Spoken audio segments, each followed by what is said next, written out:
છાણી police સ્ટેશનની હદમાં ગઈ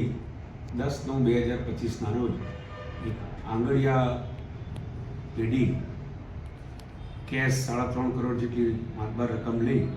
લખનૌથી રાજકોટ જઈ રહેલ જે દરમિયાન છાણી પોલીસ સ્ટેશનના 2 પોલીસ કર્મચારી હાઈવે રોડ પર પેટ્રોલિંગમાં હતા. એ હેડ કોન્સ્ટેબલ રમેશભાઈ મોરવાડિયા તથા એલઆરડી શ્રવણસિંહ વાઘેલા નાઓએ આ આંગણવાડીની ગાડી રોકી અને તેમાંથી 50 લાખ રૂપિયા લઈ લીધેલા હોવાની આક્ષેપ બાબતે મહેરબાન પોલીસ કમિશનર સાહેબે મને એસીપી ડિવિઝનને